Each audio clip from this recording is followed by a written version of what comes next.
El viento helado de Madrid se aferraba a Clara como una garra, obligándola a encogerse dentro de su abrigo raído mientras los insultos de los tres hombres rebotaban en las paredes de piedra del barrio de las Letras. Con sus trajes caros y el aliento apestando a whisky, la habían acorralado en el soportal de una galería de arte, convirtiendo su precario refugio en una jaula. Sus risas eran cuchillas afiladas que despojaban a Clara de la poca dignidad que le quedaba, mientras sus manos se aferraban al portafolio que contenía sus sueños de arquitecta, ahora un escudo inútil contra la humillación. La calle estaba vacía, un escenario perfecto para su crueldad, y ella, una actriz sin guión, atrapada bajo los focos de una farola solitaria. Pero lo que estaba a punto de suceder en aquella calle desierta cambiaría su destino para siempre, y si te quedas hasta el final, entenderás por qué. Suscríbete ahora y cuéntanos desde qué ciudad nos ves. Aquella noche, el frío no solo calaba sus huesos, sino que congelaba su esperanza. La orden de desahucio en su bolsillo pesaba más que la suma de todas sus derrotas, un recordatorio constante de que el mundo no tenía espacio para ella. Cada palabra de aquellos hombres era un golpe, no a su cuerpo sino a su espíritu, a esa parte de ella que todavía se atrevía a creer en la belleza y la justicia en un mundo que parecía celebrar precisamente lo contrario. Clara tenía 28 años y una vocación que ardía con la misma intensidad que su estómago vacío. Era una arquitecta sin obras, una mente brillante atrapada en la burocracia de la supervivencia. Su rutina era un ejercicio de invisibilidad, encontrar rincones donde el frío fuera menos cruel, evitar las miradas que la juzgaban, y proteger los planos que dibujaba en servilletas de papel como si fueran tesoros sagrados. No pedía caridad, solo una oportunidad, un resquicio por el que demostrar que podía construir mundos más justos y hermosos que aquel que la estaba devorando. Su orgullo era una armadura frágil pero intacta, forjada en la soledad y el silencio de sus días. El ambiente sonoro de su vida era una sinfonía de opresión. El tintineo de las copas al otro lado de los ventanales de los restaurantes de lujo, las conversaciones ahogadas de gente con futuros asegurados, el eco de sus propios pasos en las aceras desiertas. Vivía en los márgenes de una ciudad vibrante, observando el festín desde fuera, sintiendo cómo las luces de neón proyectaban su silueta solitaria sobre el asfalto mojado. El miedo era su compañero constante, una sombra que se alargaba con cada sirena lejana, con cada grupo de hombres que se acercaba demasiado. Estaba atrapada no por muros físicos, sino por la indiferencia de un sistema diseñado para ignorar a los caídos. Su situación no era fruto del azar. Detrás de su vulnerabilidad había una historia de traición. Un socio que le robó sus proyectos y la dejó con deudas imposibles. Una pérdida familiar que la despojó de su red de seguridad. Había luchado en los despachos, con la ley en la mano, pero descubrió demasiado pronto que la justicia era un lujo que no podía permitirse. Esa batalla perdida había afilado su sentido de la moralidad hasta convertirlo en un arma de doble filo. Se negaba a tomar atajos, a vender su integridad por un plato de comida caliente, una decisión que la honraba y la condenaba a partes iguales en un mundo que premiaba la ambición sin escrúpulos. La colisión de mundos era brutalmente palpable en aquel callejón. Los zapatos italianos de ellos, relucientes y caros, pisaban el mismo suelo sucio que las botas desgastadas de ella. El aroma de sus colonias exclusivas se mezclaba con el olor a humedad y desesperación que emanaba del soportal. No era solo un ataque de tres desconocidos, era la personificación de todo contra lo que luchaba. La arrogancia del poder, la crueldad casual de quienes nunca han conocido la necesidad. La injusticia de un sistema que permitía que lobos como ellos se dieran un festín mientras ella se desvanecía en la invisibilidad. Cada insulto era un recordatorio de su impotencia. De repente, un silencio antinatural cayó sobre la calle. Las risas de los hombres se cortaron, suspendidas en el aire helado. Unas luces potentes barrieron la fachada del edificio, pertenecientes a una berlina negra que se había deslizado junto a la acera con un sigilo depredador. El motor era apenas un susurro, una promesa de poder contenido. No era la policía. Era algo distinto, una presencia que alteraba la atmósfera, cargando el aire con una tensión nueva y desconocida. Clara, todavía paralizada por el miedo, levantó la vista y sintió como un escalofrío mucho más profundo que el del invierno recorría su espalda. La amenaza estaba a punto de cambiar de rostro. El despertador sonó, un chillido metálico que rasgó el silencio de su pequeño apartamento en Lavapiés. Clara abrió los ojos a la penumbra grisácea de un Madrid que aún no había despertado del todo. El frío de las baldosas le subió por los pies descalzos, Un recordatorio diario de la calefacción que no podía permitirse. Se movió con una economía de gestos forjada por la rutina y la necesidad, preparando un café demasiado aguado cuyo amargor ya no notaba. Su hogar era un espacio de apenas 30 metros cuadrados, pero cada objeto, un libro de estructuras, un boceto a carboncillo, una pequeña planta que se negaba a morir, era un bastión de su identidad, un desafío silencioso al mundo que intentaba reducirla a la nada. El trayecto en el autobús de la línea 27 era una inmersión diaria en la fatiga colectiva de la ciudad. Apretujada entre desconocidos, con el vaho empañando los cristales, observaba los majestuosos edificios del Paseo del Prado desfilar ante sus ojos. Eran moles de piedra y cristal, que ella entendía en su lenguaje más íntimo, el de las cargas, las tensiones, y los sueños de un arquitecto. Su reflejo en la ventanilla era el de una extraña, una silueta anónima superpuesta a las fachadas que anhelaba diseñar. La ironía era cruel. Vivía para construir espacios que dieran cobijo y belleza a otros, mientras ella misma se sentía cada vez más a la intemperie, invisible en la multitud. Su puesto de trabajo en Morales y Asociados era el epicentro de su opresión. Un gigantesco espacio diáfano, donde el sonido monótono de los teclados y el zumbido del aire acondicionado ahogaban cualquier atisbo de creatividad. No diseñaba. Corregía planos ajenos, realizaba cálculos tediosos y archivaba proyectos que carecían de alma. Su uniforme no oficial consistía en ropa neutra y funcional, diseñada para no llamar la atención, para fundirse con el mobiliario de oficina.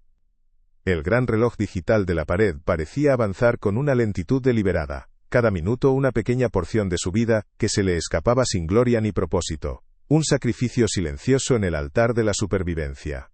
Javier Morales, su jefe directo, era un hombre de sonrisa fácil y mirada depredadora. Se deleitaba en ejercer su pequeño poder sobre ella, a menudo deteniéndose junto a su mesa para señalar un error inexistente o para apropiarse de una de sus sutiles sugerencias como si fuera suya. Aquella mañana revisó un cálculo estructural que ella había rehecho 3 veces. No está mal, Clara, pero le falta ambición, sentenció, con un tono condescendiente que era peor que un grito. Ella asintió, apretando la mandíbula, sintiendo cómo la humillación le recorría el cuerpo como un veneno lento. Su silencio era su única armadura, una defensa pasiva contra un mundo que no respetaba su talento. Las presiones no terminaban al salir de la oficina. Una llamada de su madre durante la hora del almuerzo añadió otra capa de angustia a su día. Su voz, frágil y cargada de una preocupación que se transformaba en exigencia, le recordaba la receta que el médico había renovado, el alquiler que su tía no podía pagar. Clara mentía con una facilidad que la aterraba, asegurándole que todo iba bien, que pronto enviaría dinero. Cada palabra era una piedra más en la mochila que cargaba. Estaba atrapada en una red de responsabilidades que no había elegido, luchando no solo por su propio futuro, sino por sostener los frágiles cimientos de su familia. En los escasos 20 minutos que le quedaban, se refugiaba en su cuaderno de bocetos. Era su único acto de rebelión, su espacio sagrado. Mientras comía un sándwich insípido, sus dedos trazaban con una precisión febril las líneas de un puente peatonal, una estructura ligera y elegante que parecía flotar sobre un río imaginario. En esas páginas Clara no era la empleada invisible ni la hija endeudada, era una creadora, una visionaria. El contraste entre la audacia de sus diseños y la miseria de su realidad era tan profundo que a veces le costaba respirar. Soñaba en silencio, construyendo mundos de papel mientras el suyo se desmoronaba. La jornada laboral terminaba, pero el esfuerzo no. El camino de vuelta a casa era otra prueba de resistencia. Las luces de la ciudad, que para otros eran una promesa de ocio y diversión, para ella eran un recordatorio de todo lo que no podía tener. Las parejas que paseaban de la mano, los grupos de amigos que reían en las terrazas, pertenecían a un universo paralelo. Ella caminaba con la cabeza gacha, sintiendo el peso de la soledad como una presencia física. No era solo la falta de dinero lo que la aislaba, era la sensación de estar librando una batalla que nadie más veía, una guerra silenciosa contra la indiferencia del mundo. Al llegar a su apartamento, la carta sobre la pequeña mesa del recibidor la esperaba como un verdugo paciente. El membrete del juzgado y las palabras en negrita, orden de desahucio, le robaron el poco aire que le quedaba en los pulmones. Ya no era una amenaza lejana, era una cuenta atrás. Se sentó en el borde de la cama, con el papel temblando en sus manos. El silencio del apartamento era abrumador, amplificando el latido de su propio pánico. Se sentía acorralada, sin escapatoria posible, como si las 4 paredes de su pequeño mundo estuvieran a punto de cerrarse sobre ella y aplastarla definitivamente. Una necesidad visceral de escapar, de respirar, la empujó a la calle de nuevo. Cogió su portafolio, el viejo estuche de cuero que contenía sus mejores proyectos, su única carta de presentación ante un mundo que no quería escucharla. Era un gesto instintivo, un intento de aferrarse a la arquitecta que aún vivía dentro de ella. Caminó sin rumbo fijo, dejando que sus pies la llevaran por las calles empedradas del barrio de las Letras, buscando consuelo en la belleza de los edificios antiguos. Necesitaba recordar por qué seguía luchando, encontrar una razón para no rendirse cuando la rendición parecía la única opción lógica. El viento helado se coló por las costuras de su abrigo, obligándola a buscar refugio en el soportal de una galería de arte cerrada. Fue entonces cuando los oyó. Las risas graves y etílicas de 3 hombres que salían de un asador de lujo al otro lado de la calle. Sus trajes caros y sus zapatos relucientes eran un insulto a su propia precariedad. La vieron, acurrucada en la sombra, y sus miradas se llenaron de un desprecio casual. Cruzaron la calle, no con prisa, sino con la arrogancia de quienes se saben dueños del mundo. El soportal, que había sido un refugio momentáneo, se convirtió en una trampa sin salida. La puerta trasera de la berlina se abrió con un movimiento fluido y silencioso, revelando una figura que parecía tallada en la misma oscuridad de la noche. Adrián Serrano descendió del vehículo. No caminó, se deslizó sobre el asfalto con una economía de movimiento que era a la vez elegante y amenazadora. Vestía un traje oscuro de corte impecable que no reflejaba la luz de las farolas, sino que parecía absorberla. Su rostro, de rasgos afilados y pómulos marcados, permanecía impasible, una máscara de control absoluto. No miró a Clara. Su atención, fría y cortante como el filo de una navaja, se clavó directamente en los 3 hombres que la acorralaban. No pronunció ni una sola palabra. No hizo un solo gesto. Simplemente los miró. Su mirada no contenía ira ni desprecio. Era algo mucho peor, un vacío absoluto, un abismo de indiferencia que prometía una aniquilación silenciosa y total. Era la mirada de un hombre que había visto y causado horrores inimaginables, y para quien la bravuconería de aquellos 3 borrachos era menos que el zumbido de un insecto. Bajo el peso de ese silencio, la arrogancia de los hombres se desmoronó. El color huyó de sus rostros, sus sonrisas se congelaron y se convirtieron en muecas de pánico. Se disolvieron en la noche tropezando hacia atrás, sin atreverse a darle la espalda por completo. Entonces, esa mirada se posó en ella. Clara sintió cómo el aire se solidificaba en sus pulmones dejándola sin aliento. Se sintió completamente expuesta, como si aquellos ojos grises fríos como el acero, pudieran ver a través de su abrigo raído, de su piel, y leer cada miedo, cada fracaso y cada sueño roto que albergaba en su alma. El miedo que había sentido antes era un simple escalofrío en comparación con el terror helado que la invadió en ese instante. Aquel hombre no era un simple matón, era una fuerza de la naturaleza, una personificación del poder en su forma más pura y peligrosa. Estaba ante un depredador, y ella era su presa. Él avanzó un paso, luego otro. Sus zapatos de cuero italiano no hacían ruido sobre las losas de piedra. Se detuvo a apenas 1 metro de ella, y por un instante, la máscara de frialdad pareció resquebrajarse. Su mirada se suavizó, no con piedad, sino con algo que se parecía a un doloroso reconocimiento. No vio a la mujer asustada y desamparada. Vio la terquedad en su mandíbula apretada, la llama de desafío que ardía en sus ojos a pesar de las lágrimas contenidas. Vio la integridad que se negaba a romperse, una pureza que el mundo, su mundo, se había encargado de extinguir en él hacía mucho tiempo.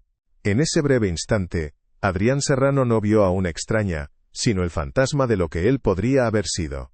Aquella chispa de dignidad indomable era un eco de su propia juventud, antes de que la sangre y la culpa lo moldearan en la criatura que era ahora. La vulnerabilidad de ella no le inspiró lástima, sino una furia protectora y desconocida que le subió desde las entrañas, un instinto que creía haber enterrado bajo capas de hielo. Proteger esa luz se convirtió, de repente, en un imperativo moral, el único acto de redención que su alma marchita podía concebir en ese momento. Era una necesidad tan vital como respirar. Con un gesto lento y deliberado, se desabrochó el pesado abrigo de cachemira. El movimiento fue tan preciso y controlado como todo lo demás en él. El tejido oscuro cayó de sus hombros, y antes de que Clara pudiera reaccionar o retroceder, él lo colocó sobre ella. El peso del abrigo fue un impacto físico, una carga de lujo y poder que casi la hizo tambalearse. El calor residual de su cuerpo la envolvió, un consuelo brutalmente íntimo que contrastaba con el terror que inspiraba su presencia. El aroma que desprendía la prenda, una mezcla de cuero, tabaco caro y el aire frío de la noche, la invadió, anulando todos sus sentidos. Permaneció inmóvil, atrapada bajo el peso de su abrigo y de su mirada. El calor se filtraba a través de su ropa fina, llegando a su piel helada, y el contraste fue tan abrumador que casi la hizo llorar. Era un gesto de protección, pero se sentía como una marca de posesión. Él la había reclamado de la noche, de la violencia, y la había envuelto en su propio mundo. No entendía nada, solo que su realidad se había fracturado en 1000 pedazos, y que este hombre, este desconocido aterrador, era ahora el centro de esa fractura. Levantó la vista hacia él, buscando una explicación en su rostro impasible. Fue entonces cuando él habló por primera vez.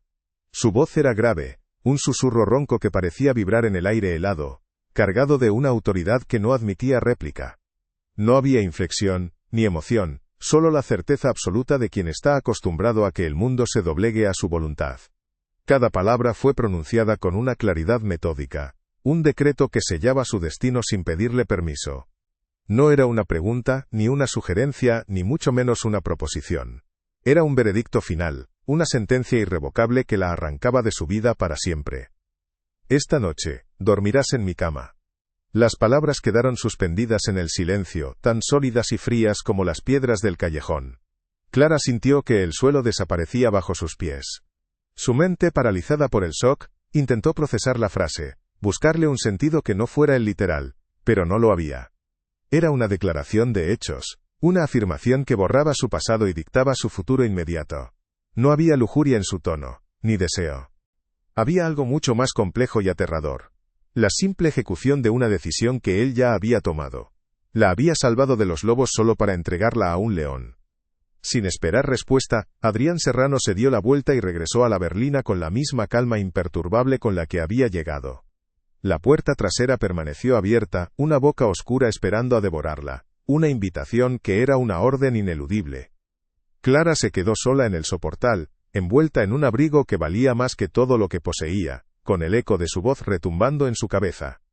Miró su viejo portafolio, el símbolo de sus sueños rotos, y luego miró la oscuridad expectante del coche. La calle estaba en silencio, pero en su interior, el mundo entero había empezado a gritar. El viaje en la berlina fue un trayecto a través del silencio. Clara, sentada en el extremo opuesto del asiento de cuero, sentía el peso del abrigo de cachemira sobre sus hombros como una armadura prestada. El interior del coche olía a él, a poder y a una soledad tan profunda que resultaba asfixiante. No se atrevía a mirarlo, pero sentía su presencia como una presión física en el aire. Adrián Serrano permanecía inmóvil, observando las luces de Madrid deslizarse por la ventanilla, su perfil recortado contra la noche como el de una estatua de mármol. Ella era una prisionera en una jaula de lujo, arrancada de su realidad y transportada a un mundo cuyas reglas desconocía y temía por completo. Llegaron a un ático minimalista con vistas a toda la ciudad. Las paredes de cristal mostraban un Madrid nocturno y brillante, una obra de arte viva que contrastaba brutalmente con la fría perfección del interior. No había fotografías, ni desorden ni rastro de una vida personal. Era un espacio diseñado no para vivir, sino para dominar. Cada mueble, cada objeto, parecía colocado con una precisión quirúrgica, creando una atmósfera de control absoluto que era a la vez impresionante y desoladora. Clara se sintió aún más pequeña, una imperfección en un lienzo inmaculado, una nota discordante en una sinfonía de poder silencioso que la sobrepasaba por completo en todos los sentidos.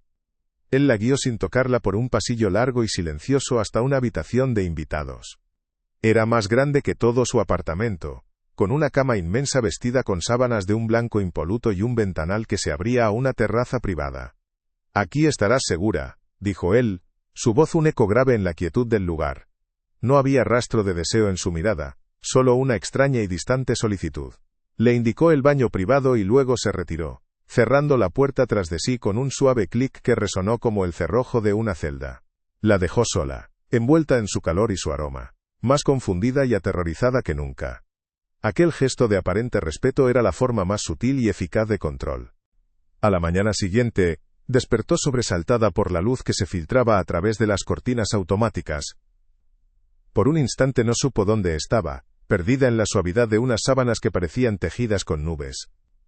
Sobre una butaca, encontró un conjunto de ropa cuidadosamente doblado, un sencillo vestido de lana gris, medias y unos botines de cuero. Ropa de su talla. El detalle la estremeció. No era un regalo, era una provisión, una muestra más de su omnisciencia y su capacidad para anticipar sus necesidades antes incluso de que ella misma las reconociera. Se vistió sintiéndose como una muñeca, una pieza más en el tablero de ajedrez de un hombre que jugaba una partida que ella no entendía. En el salón no había rastro de él, el silencio era total. Sobre la mesa de la entrada un sobre blanco. Dentro, una cantidad de dinero que podría haber saldado su deuda del desahucio y haberla mantenido durante meses. La humillación la golpeó con la fuerza de una bofetada. No era una invitada, era una transacción. Su orgullo, esa última fortaleza que le quedaba, se rebeló. Dejó el sobre intacto sobre la mesa y salió de aquel palacio de cristal, cerrando la puerta a su espalda. Caminó por las calles de Salamanca sintiendo el aire frío en su rostro, un aire que ahora le parecía más limpio, más real, pero también infinitamente más peligroso que antes. Regresar a su vida fue como intentar encajar las piezas de un jarrón roto. El apartamento le pareció más pequeño y miserable que nunca. En el trabajo la voz condescendiente de su jefe y la monotonía de sus tareas se volvieron insoportables. El mundo seguía siendo el mismo pero ella había cambiado. La memoria de la noche anterior la perseguía como un fantasma. El peso de su abrigo, la intensidad de su mirada, el silencio de su coche. Se había asomado a un abismo y, aunque había logrado retroceder, la sensación del vértigo permanecía, alterando su percepción de la realidad. La seguridad de su antigua miseria había sido reemplazada por una nueva e indefinida inquietud. Una semana después, mientras intentaba encontrar un momento de paz en una pequeña cafetería del barrio de Malasaña, lo vio. Estaba sentada junto a la ventana, dibujando en su cuaderno, cuando una sombra familiar se proyectó en la mesa de enfrente. Adrián Serrano estaba allí, leyendo un periódico con una taza de café negro a su lado. No la miró directamente, pero ella sintió su presencia como una carga eléctrica en el aire. Cada sorbo que él daba, cada página que pasaba, parecía un acto deliberado y lleno de significado. El espacio entre ellos se llenó de una tensión silenciosa. Un diálogo sin palabras, que la dejó sin aliento y con el pulso acelerado. Sus apariciones se convirtieron en una constante inquietante. Lo veía reflejado en el escaparate de una librería mientras ella buscaba un manual de estructuras. Su berlina negra pasaba lentamente junto a su parada de autobús justo cuando ella llegaba. No eran coincidencias. La estaba observando, tejiendo una red invisible a su alrededor. Se sentía a la vez vigilada y extrañamente protegida. El miedo se mezclaba con una fascinación perversa. ¿Por qué? ¿Qué quería de ella? Era un depredador que rodeaba a su presa, pero en lugar de atacar, simplemente observaba, manteniendo una distancia que era más intimidante que cualquier amenaza directa. El cambio en su entorno laboral fue la prueba definitiva. Un día, Javier Morales la llamó a su despacho. Su habitual arrogancia había desaparecido, reemplazada por un nerviosismo casi palpable. Le habló con un respeto inusitado, le asignó un pequeño proyecto de diseño preliminar y evitó su mirada durante toda la conversación. Clara supo de inmediato que Adrián había intervenido.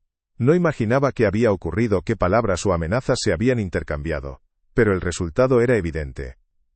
Se sintió furiosa por esa injerencia en su vida, pero una parte de ella, una parte que odiaba, sintió un retorcido alivio al verse libre de la opresión diaria de su jefe. Esa misma tarde, lo buscó.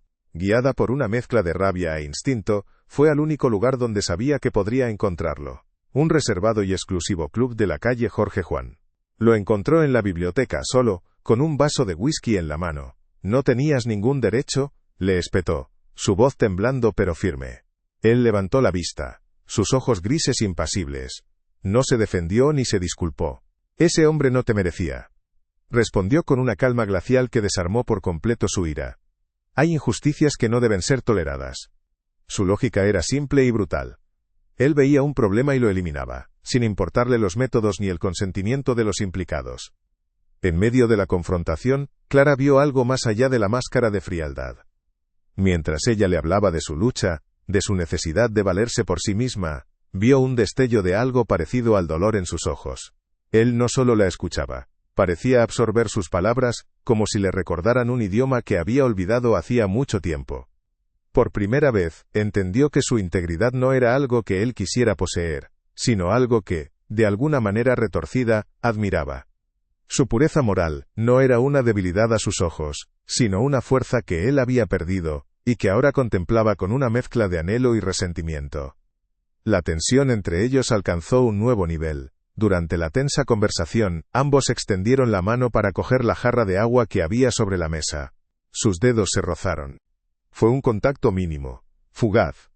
Pero la descarga fue tan intensa que ambos retiraron la mano como si se hubieran quemado. El aire se espesó, cargado de una electricidad que ninguno de los dos esperaba. Se miraron a los ojos y, por un instante, el mundo exterior desapareció. Solo existían ellos dos, atrapados en un silencio denso y cargado de posibilidades peligrosas. El deseo, hasta entonces un subtexto enterrado, acababa de salir a la superficie. A partir de ese día, algo cambió en él. En sus breves y esporádicos encuentros, comenzó a hablar. No de su vida, ni de sus negocios, sino de arte, de historia, de la estructura oculta de la ciudad. Le reveló una mente brillante y culta, un conocimiento profundo de la belleza que contrastaba violentamente con la brutalidad de su reputación. Clara se encontró escuchándolo, fascinada, descubriendo al hombre detrás del monstruo. Veía en él a un arquitecto de un imperio oscuro, un constructor de un mundo regido por sus propias y despiadadas leyes, y una parte de ella no pudo evitar sentirse atraída por la magnitud de su creación. El dilema de Clara se hizo insostenible. El miedo a Adrián y a su mundo seguía presente, un recordatorio constante del peligro que corría con solo estar cerca de él. Pero bajo el miedo crecía una peligrosa empatía, una conexión intelectual y emocional que la aterraba aún más. Sabía que debía alejarse, cortar todo contacto y volver a la seguridad de su anonimato. Sin embargo, se sentía anclada a él por una fuerza invisible, una curiosidad magnética que le impedía huir. Estaba atrapada entre la moralidad que había guiado toda su vida y la fascinación por un hombre que representaba la negación de todos sus principios. Adrián también libraba su propia batalla. La presencia de Clara en su vida era una anomalía, una variable incontrolable que amenazaba el orden meticuloso de su existencia. Su inocencia y su coraje moral actuaban como un espejo que le devolvía el reflejo de todo lo que había sacrificado y perdido. Intentaba mantener la distancia, tratarla como un objeto más bajo su protección, pero su humanidad lo desarmaba una y otra vez. Se sentía atraído por la luz que ella irradiaba, una luz que anhelaba pero que sabía que, si se acercaba demasiado, terminaría por extinguir con su propia oscuridad. Protegerla se había convertido en una forma de proteger el último vestigio de su propia alma. Una noche, mientras volvía a casa después de trabajar hasta tarde en el nuevo proyecto, dos hombres la interceptaron en el portal de su edificio. No eran los matones borrachos de la otra vez. Estos se movían con una profesionalidad letal. Sus ojos estaban vacíos de emoción, y sus intenciones eran inequívocamente claras. «¿Serrano tiene algo que nos pertenece?», dijo uno de ellos, su voz un siseo venenoso, «y tú nos vas a ayudar a recuperarlo». Clara se quedó paralizada. El terror le robó el aire. Comprendió que ya no era una observadora casual del mundo de Adrián. Era una pieza en su tablero, un peón vulnerable en una guerra de la que no sabía nada. Antes de que pudieran ponerle una mano encima, el chirrido de unos neumáticos quemando el asfalto rasgó el silencio de la calle. La berlina negra apareció de la nada, deteniéndose en seco a escasos centímetros de ellos. La puerta se abrió de golpe, y Adrián salió del coche. No había rastro de la calma controlada de siempre. Su rostro era una máscara de furia pura y helada, y sus ojos grises ardían con una violencia que Clara nunca había visto. No era el protector distante. Era un depredador defendiendo su territorio. En ese instante, la línea entre la salvación y la posesión se borró para siempre, y ella supo que acababa de quedar atrapada irrevocablemente en el corazón de su oscuridad. El movimiento de Adrián no fue el de un hombre que va a pelear, sino el de una fuerza que va a borrar un error de la existencia. Sus pasos eran silenciosos, pero cada uno resonaba en el portal como una sentencia. Los dos hombres, que momentos antes eran la encarnación de la amenaza, retrocedieron instintivamente. En sus rostros, el desprecio profesional fue reemplazado por el reconocimiento y un pánico helado. No veían a un rival, veían a una leyenda oscura hecha carne, un poder contra el que no tenían defensa. La furia de Adrián era un vacío, un frío abisal que congelaba el aire a su alrededor, prometiendo un final rápido y sin testigos. «No es asunto tuyo, Serrano», siseó el que parecía al mando, intentando aferrarse a un vestigio de autoridad. Tenemos órdenes de los Valerio. Ella es solo un mensaje. La mención del apellido rival colgó en el aire como un desafío, una declaración de guerra en la que Clara era el campo de batalla. Intentaron usarla como escudo, agarrándola del brazo. En ese instante, la tensión dejó de ser una amenaza latente, y se convirtió en una certeza de violencia inminente. Estaban firmando su propia condena, ignorantes del umbral, que acababan de cruzar en el alma de aquel hombre. Fue entonces cuando Clara rompió su propio código de silencio y supervivencia. Una fuerza que no sabía que poseía surgió de sus entrañas, una mezcla de terror y una extraña lealtad hacia el hombre que representaba todo lo que odiaba y a la vez, su única salvación. «Dejadle en paz», dijo, su voz apenas un susurro, pero cortante en la quietud. Se interpuso un paso entre ellos y Adrián, un gesto tan suicida como sublime. No defendía a un capo de la mafia, defendía a la única persona que le había mostrado una forma retorcida de protección. En ese acto, dejó de ser una víctima y se convirtió en una combatiente. La reacción de Adrián fue imperceptible para los matones, pero Clara la vio. Un destello de incredulidad cruzó sus ojos grises, seguido de una furia aún más profunda. La osadía de ella, su valiente estupidez, lo desarmó y lo enfureció a partes iguales. Le había dado una razón personal para desatar el infierno. El hombre que se acercó a ellos ya no era el estratega frío, sino el verdugo. «Tocadla», dijo Adrián, su voz tan baja que apenas se oyó, pero cargada con el peso de 1000 tumbas, «y os juro que vuestro apellido morirá con vosotros esta noche». Era una promesa, no una amenaza. El hombre de los Valerio cometió el error final, su mano se cerró sobre la muñeca de Clara. Lo que siguió, no fue una pelea, fue una ejecución. El movimiento de Adrián fue un borrón, una explosión de violencia contenida que se liberó con una precisión aterradora. Hubo un chasquido seco y antinatural, seguido de un grito ahogado que murió antes de nacer. El primer hombre cayó al suelo, un muñeco roto. El segundo, paralizado por el terror, solo pudo ver cómo Adrián se volvía hacia él, con los ojos vacíos de todo excepto de la promesa de un final. No necesitó decir nada más, la oscuridad se lo tragó mientras huía. El silencio que cayó después fue más ensordecedor que cualquier grito. El olor a ozono y a miedo impregnaba el aire. Adrián no miró al hombre caído. Su atención estaba clavada en Clara, que permanecía inmóvil, con los ojos muy abiertos, testigo de una brutalidad que hasta entonces solo había existido en las pesadillas. La violencia no había sido caótica sino controlada, casi artística en su letalidad. Vio la verdad de su mundo, una verdad escrita con sangre y huesos rotos. Y en el centro de esa verdad, estaba él, el arquitecto de todo, manchado por protegerla. Él se acercó a ella lentamente como si temiera asustarla, como si fuera él la criatura frágil en ese momento. Su pecho subía y bajaba con una respiración agitada, la única señal del esfuerzo. La máscara de control se había hecho añicos, y en su lugar, Clara vio a un hombre enfrentado a las consecuencias de su propio impulso. Se había expuesto, había roto la regla fundamental de su mundo, nunca, jamás, actuar por emoción. Y lo había hecho por ella. En sus ojos, no había triunfo, sino una vulnerabilidad desnuda y aterradora que lo humanizaba de la forma más dolorosa. Extendió la mano, no para tomarla sino con la palma hacia arriba, una ofrenda silenciosa. Sus dedos temblaban ligeramente. Clara, movida por un instinto que trascendía el miedo, levantó su propia mano y la posó sobre la de él. El contacto fue una descarga eléctrica, un ancla en medio de la tormenta. El calor de su piel era real, febril.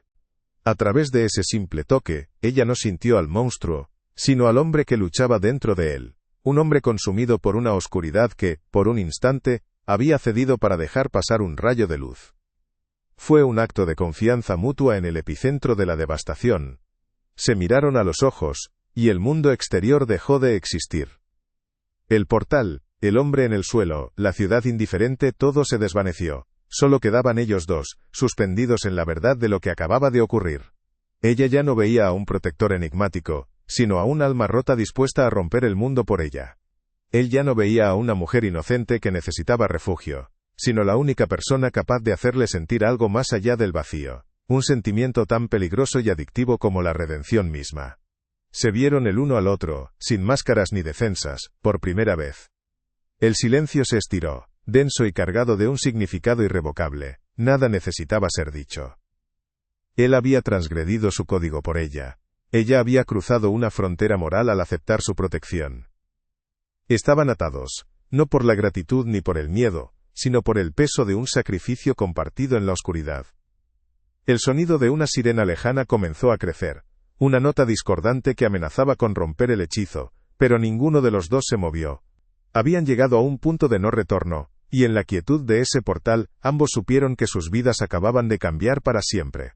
La sirena lejana se convirtió en un aullido cercano, una cuchilla de sonido que cortó el frágil nexo que los unía. Adrián soltó su mano, pero su mirada la retuvo un segundo más, intensa y cargada de una orden silenciosa. «Vete». Mientras ella retrocedía hacia las sombras, él se volvió para enfrentarse a la llegada de la policía, con la misma frialdad con la que había despachado al matón. Se movió con una eficiencia calculada, convirtiéndose de nuevo en el hombre de hielo, el estratega que controla cada variable. Pero Clara, desde la seguridad de un portal oscuro al otro lado de la calle, vio la rigidez en sus hombros, una tensión que no estaba allí antes. Vio la grieta en la armadura, el coste invisible del acto que acababa de cometer por ella. Adrián regresó a su fortaleza de cristal y acero, pero las ondas expansivas de su acción ya se extendían por los cimientos de su imperio. Protegerla de esa manera tan visceral y pública había sido una declaración, no de poder, sino de una vulnerabilidad que sus enemigos, especialmente la familia Valerio, no tardarían en interpretar como una debilidad explotable. Para contrarrestar esa percepción, se volvió más implacable que nunca. Cada reunión, cada orden, estaba teñida de una crueldad metódica y distante. Erigió un muro de violencia y miedo a su alrededor, no solo para aplastar la amenaza inminente, sino para crear un desierto tan peligroso que nadie se atrevería a buscarla en él. Se convirtió en un fantasma en su propio reino, atormentado por el recuerdo de una calidez que ahora debía aniquilar. Clara se encerró en su apartamento, pero las cuatro paredes ya no eran un refugio, eran un eco constante de la violencia que había presenciado. La imagen del hombre cayendo, el sonido de huesos rompiéndose, se repetía en su mente en un bucle interminable. Sin embargo, más persistente y dolorosa era la memoria del temblor en la mano de Adrián, la desnudez de su mirada, en el instante posterior a la furia. Se sentía manchada, cómplice de un acto brutal, y al mismo tiempo, irrevocablemente atada a él por ese mismo acto. Miraba sus planos, las líneas limpias y ordenadas de sus diseños, y le parecían un insulto, un vestigio de una inocencia que había perdido para siempre en el umbral de su propio portal. Los días se convirtieron en una semana de silencio absoluto. La berlina negra no volvió a aparecer. No hubo más encuentros fortuitos ni presencias en la sombra. El vacío que dejó Adrián era una presencia mucho más pesada que su vigilancia. Se sentía a la deriva, expuesta. La jaula de su protección había desaparecido, dejándola en una libertad que se sentía como un abandono en mitad de un territorio hostil. En el trabajo, la deferencia temerosa de Javier Morales la aislaba aún más, convirtiéndola en una paria. Ya no pertenecía a su antiguo mundo de invisibilidad, pero tampoco tenía lugar en el nuevo. Estaba suspendida en un limbo, marcada por un poder que ya no la protegía, sino que solo la definía desde la distancia. La soledad forzó una dolorosa introspección. Noche tras noche, sentada junto a la ventana mientras la lluvia dibujaba caminos tristes en el cristal, Clara se enfrentaba a su propia brújula moral rota. Había aceptado la ayuda de un asesino, había sentido empatía por él, incluso lo había defendido. Las fronteras nítidas entre el bien y el mal que habían definido su existencia, se habían disuelto en una niebla gris y confusa. La mujer que le devolvía el reflejo en el cristal oscuro, era una extraña, con una mirada más dura, más consciente. El dolor que sentía no era ya el del miedo, sino el de la lucidez. La comprensión de que la pureza era un lujo, y que la supervivencia, a veces, te obliga a bailar con los monstruos. En su ático, con vistas a un Madrid ahogado por la misma lluvia, Adrián libraba su propia guerra silenciosa. La ciudad a sus pies, el imperio que había construido con sangre y estrategia, se sentía ahora como una jaula de oro. Cada sorbo de whisky le quemaba la garganta, pero no lograba borrar la sensación de la piel de Clara contra la suya. Ese contacto tan breve y tan simple, se había convertido en un estigma, un recordatorio constante de la humanidad, que había intentado enterrar bajo capas de poder y control. Protegerla ahora significaba desaparecer de su vida, convertirse en la leyenda oscura que todos temían, para que nadie, nunca más, viera en ella un camino para llegar hasta él. Su exilio autoimpuesto era su única forma de penitencia. Una tarde, al volver a casa, encontró un pequeño paquete sin remitente en el felpudo. Sus manos temblaron al abrirlo. Dentro, sobre un lecho de seda negra, reposaba una única gardenia blanca, perfecta e inmaculada. No había nota, no era necesaria. Sabía que era de él. No era una ofrenda romántica, sino un epitafio. Un símbolo de esa belleza frágil e imposible que había florecido entre ellos en la oscuridad, tan intensa como efímera. La flor, con su aroma embriagador y melancólico, era un reconocimiento silencioso de lo que habían compartido, y al mismo tiempo, una despedida definitiva. Era el sonido de una puerta cerrándose para siempre, con él al otro lado. Mientras sostenía la gardenia, sintiendo la suavidad de sus pétalos, Clara tomó una decisión. No podía volver a la mujer que era antes, temerosa e invisible. Tampoco podía cruzar el umbral hacia el mundo de Adrián. Debía forjar un tercer camino. La experiencia no la había destruido, la había templado. El miedo seguía allí, pero ahora estaba acompañado de una nueva y extraña fortaleza. Sacó sus viejos planos del portafolio. Su mano, que antes temblaba de inseguridad, ahora se movía con una determinación firme sobre el papel. Empezó a dibujar, no puentes de ensueño, sino los cimientos de un centro comunitario para un barrio olvidado, un proyecto anclado en la realidad, en la gente, en la vida que se negaba a abandonar. La lluvia seguía cayendo sobre Madrid, un velo líquido que unía la ciudad en una melancolía compartida. En el ático de lujo y en el diminuto apartamento de lavapiés, dos almas solitarias observaban la tormenta desde sus respectivas ventanas. Él, rodeado de un silencio que gritaba su soledad, sentía como el frío del cristal se filtraba hasta sus huesos. Ella, con el aroma de la gardenia llenando su pequeño espacio, sentía como una nueva determinación le calentaba el pecho. Estaban separados por un abismo social y moral, pero seguían conectados por el recuerdo imborrable de un acto de violencia que fue, también, un acto de salvación. La distancia entre ellos era un hilo tenso y vibrante. Cuando la tormenta amainó, un silencio denso y pesado se apoderó de la ciudad.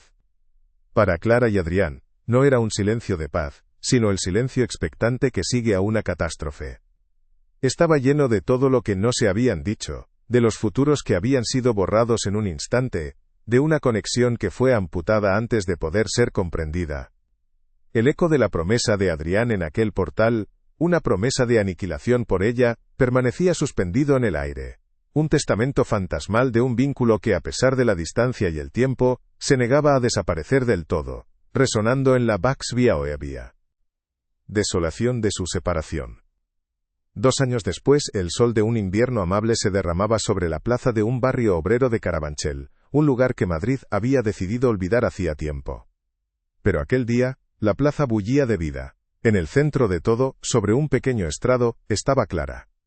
Ya no llevaba un abrigo raído, sino un sencillo y elegante traje de arquitecta. Su voz, clara y firme, resonaba a través de un micrófono mientras presentaba los planos del centro cívico que ella misma había diseñado y por el que había luchado incansablemente. Hablaba de luz, de espacios abiertos, de dignidad. Era la misma mujer, pero en su mirada ya no había miedo, solo la serena autoridad de quien ha construido su futuro sobre los escombros de su pasado. Mientras agradecía al ayuntamiento y a los vecinos su confianza, una sensación familiar le recorrió la espalda. No era un escalofrío de miedo, sino una alteración en el aire, una densidad que conocía demasiado bien. Era la misma quietud cargada de poder que había sentido en aquel callejón, en su ático, en el club privado. Su discurso fluyó sin interrupción, pero por dentro, su corazón empezó a latir con un ritmo distinto, un compás antiguo y peligroso. Sus ojos, casi por voluntad propia, comenzaron a barrer discretamente la multitud, buscando no una amenaza sino la confirmación de una presencia que su alma había reconocido antes que su vista, un fantasma que se negaba a permanecer enterrado. Y entonces lo vio. No estaba entre la gente, sino al otro lado de la plaza, apoyado en el umbral de un viejo edificio, una figura solitaria recortada contra el frío mármol. Vestía un abrigo oscuro, inmune al sol de invierno. Era él, Adrián Serrano. No la observaba con la intensidad depredadora de antes, sino con una quietud distante, casi reverencial. Parecía un peregrino que hubiera llegado al final de un largo viaje solo para contemplar un santuario desde lejos. Sus mundos, que habían colisionado con una violencia brutal, ahora se tocaban de nuevo. separados por un abismo de gente y de decisiones irrevocables, en un silencio que lo decía todo. Sus miradas se encontraron a través de la distancia. El murmullo de la multitud, los aplausos incipientes, todo se desvaneció en un zumbido sordo.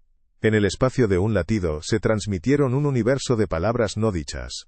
Ella, con su mirada, le mostró que no estaba rota, que había tomado la oscuridad que él le había mostrado y la había usado para entender el valor de la luz. Él, con la suya, le ofreció el único regalo que le quedaba, su ausencia. Vio en ella no a la mujer que había salvado, sino a la arquitecta de su propia redención. Y entonces, él inclinó la cabeza, un gesto mínimo, casi imperceptible, un reconocimiento silencioso que era a la vez una absolución y una despedida. Cuando Clara volvió a mirar, él ya no estaba. Se había desvanecido en la trama de la ciudad, con el mismo sigilo con que había aparecido en su vida. Ella terminó su discurso, su voz cargada de una nueva emoción que solo ella entendía. La gente aplaudió el nacimiento de un edificio, pero ella celebraba en silencio la conclusión de una historia. Al bajar del estrado, sus dedos rozaron inconscientemente el pequeño broche de plata que llevaba en la solapa. Una gardenia. No era un recuerdo de una deuda, sino un recordatorio de que incluso en la noche más oscura, algo hermoso y terriblemente frágil, había conseguido florecer, aunque solo fuera por un instante. Hay caminos que se cruzan solo para desviarse en direcciones opuestas, dejando una marca imborrable en el alma. Él seguiría siendo el rey de un imperio de sombras, y ella la constructora de refugios de luz.